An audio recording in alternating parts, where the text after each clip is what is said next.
Essa é a nossa terceira aula da segunda semana, ou seja, a nossa sexta videoaula.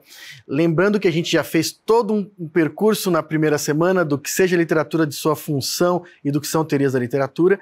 E nessa semana a gente está olhando especificamente os gêneros literários na antiguidade. Como um movimento que é saudável, assim, está lá proposto pelo Compagnon, pelo Eagleton e por outros, pelo Cândido, é sempre muito difícil a gente falar sobre os gêneros literários sem que eu trouxesse a vocês exemplos de gêneros literários. Então, essa aula vai ser muito mais prática, muito mais objetiva e até um pouco mais curta do que as videoaulas anteriores, porque nós vamos ver especificamente exemplos antigos, paradigmáticos, ou seja, aqueles que eram chamados pelo Aristóteles como os melhores dos seus gêneros, e vamos analisar alguns aspectos disso na concretude do texto, né? Então vai ser uma videoaula menos abstrata e mais com o texto e com as características do texto. Eu vou começar, então, com o Édipo Rei, ou seja, eu vou começar com o gênero dramático, né? O Édipo Rei foi escrito por volta de 427 a.C. por Sófocles, né? É uma tragédia, o Aristóteles diz assim, uma tragédia paradigmática do Sófocles, ou seja, é uma tragédia que serve de modelo às outras tragédias pela qualidade com que os elementos da tragédia estão organizados aqui no Édipo Rei. E acho que vocês conhecem a história, né? Mas surpreendente a história do homem que mata o pai, se casa com a mãe e tem filhos com a mãe, né? E isso traz uma enorme maldição para o seu povo. E aí a tragédia é exatamente a descoberta do Édipo dessa sua condição, né? A descoberta do Édipo sobre ter matado o próprio pai e estar casado com a mãe, e a enorme tragédia que isso resulta para si, Édipo, e para o seu povo. Essa tragédia, também nós sabemos disso, é super importante, vai ser reformulada, vai ser remodulada pelo Freud, ou referenciada pelo Freud, e vai construir aquilo que o Freud vai chamar de complexo de Édipo, que tem a ver com as pulsões básicas humanas, etc. Mas isso aí não é o assunto do nosso encontro. Vejam um trechinho.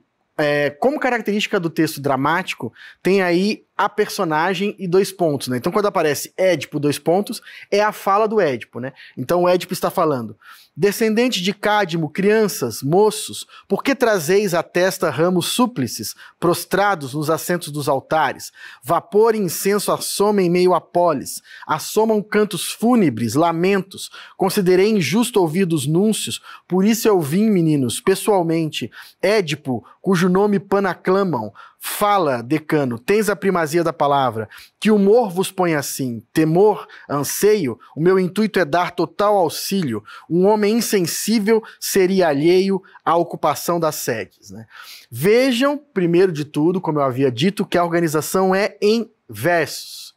É uma organização em versos e está sendo contado um enredo. Esse trecho especificamente é o trecho em que o Édipo ouve pela primeira vez as súplicas do povo em relação à maldição que tinha se abatido sobre o seu reino.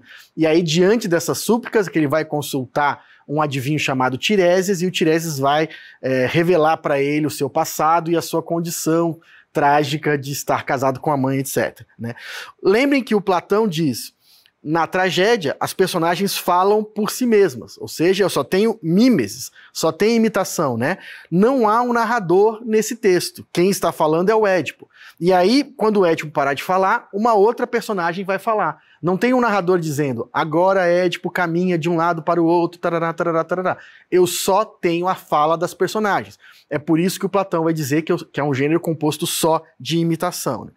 O Aristóteles, derivando do Platão, vai falar, é uma história contada pela interação das personagens, né? Ou seja, não tem um narrador descrevendo o lugar, não tem um narrador marcando a temporalidade do lugar.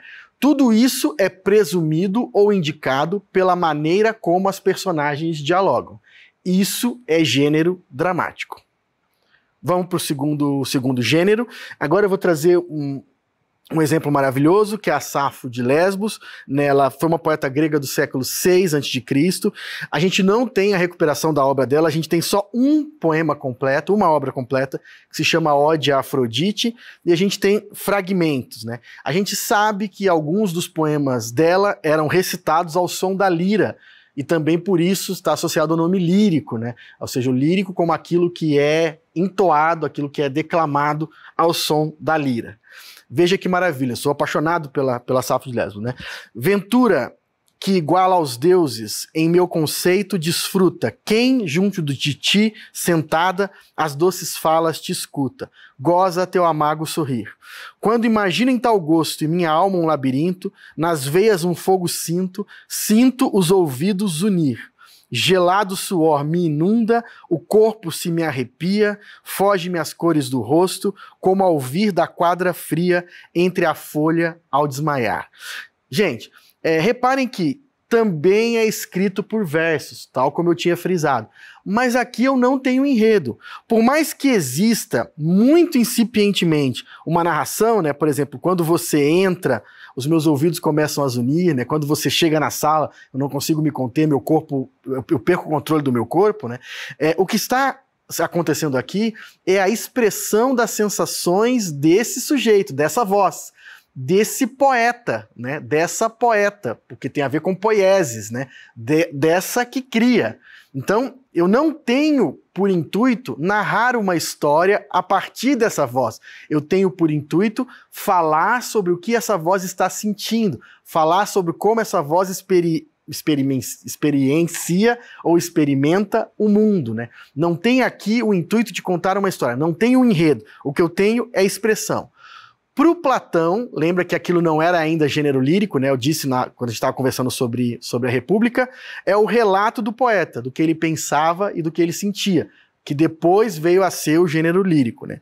Para o Aristóteles, é uma voz que fala em primeira pessoa com exclusividade, né? Eu não tenho aqui outras pessoas sendo encenadas. Vou recuperar também aquela observação do Anatol Rosenfeld, que eu avisei que voltaria e volta nesse momento. É tão intensa a maneira como esse sujeito expressa a sua experiência que eu quase não enxergo nada do mundo para além desse sujeito, né? Ele acaba concentrando as diretrizes de expressão. É ele que está falando. O que você está sentindo é o que esse sujeito, no caso a Safo de Lesbos, está sentindo, né?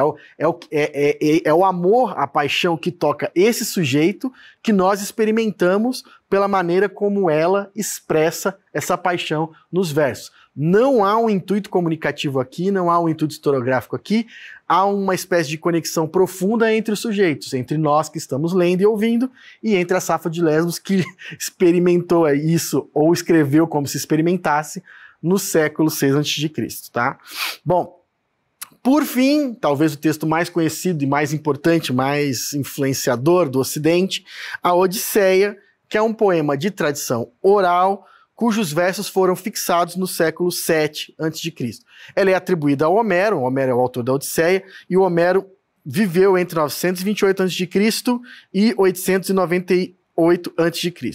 A Odisseia aqui, né, é a história de como o Odisseu, né, volta para a sua terra, né, após a guerra de Troia, que é narrada em outro poema super importante do Homero, que é a Ilíada, tá? E agora vamos ver como é muito diferente, e espero provar isso para vocês, dos gêneros anteriores, ó. Do varão me narra a musa do muitas vidas que muito vagou após desvastar a sacra cidade de Troia. De muitos homens viu urbes e a mente conheceu, e muitas aflições sofreu ele no mar em seu ânimo, tentando garantir sua vida e o retorno dos companheiros. Nem assim os companheiros socorreu, embora ansiasse. Por iniquidade própria, a deles pereceram. Tolos que as vacas do sol Hipérion devoraram. Esse, porém, tirou-lhes o dia do retorno. De um ponto daí, Deus, a filha de Zeus, fala também a nós. Os outros todos que escaparam do abrupto fim estavam em casa, após escapar da guerra e do mar. Somente ele, do retorno privado e da mulher, detinha a augusta ninfa, Calipso, deusa divina, em cava gruta, almejando que fosse seu esposo. Eu sei que parece uma linguagem muito tortuosa, mas ele está narrando o Odisseu preso pela Calipso dentro da caverna e tal.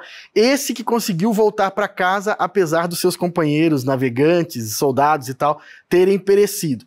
Reparem que, não há personagens aqui no sentido de falando por si mesmos a história, como no gênero dramático.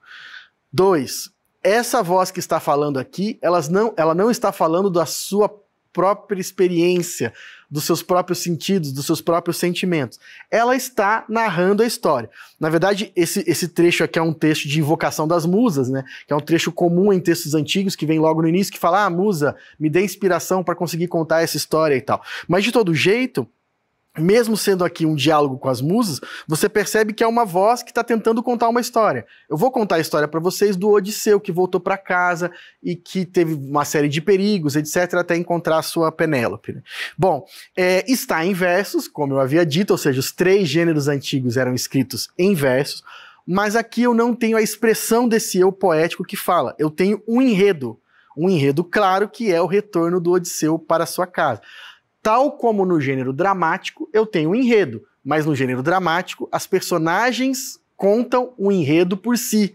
No gênero épico, um narrador vai contar a história.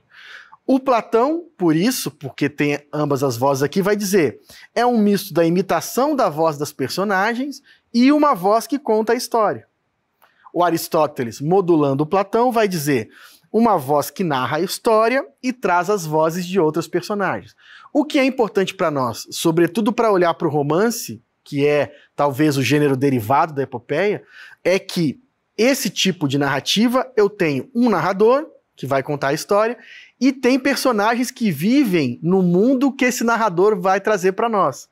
Então essas personagens estão interagindo entre si. Elas só não contam a história exclusivamente por essa interação. Isso é o gênero dramático. Aqui o narrador vai contar a história concomitantemente à interação dessas personagens. Espero que tenha ficado bem claras aqui as diferenças entre dramático, lírico e épico. Caso precisem, rebobinem é do meu tempo, rebobinem o vídeo, assistam quantas vezes forem necessárias, entrem em contato com os monitores ou com o professor, estamos aqui para isso, espero que esteja sendo tudo muito divertido e construtivo, e nos vemos na próxima aula. Tchau, tchau.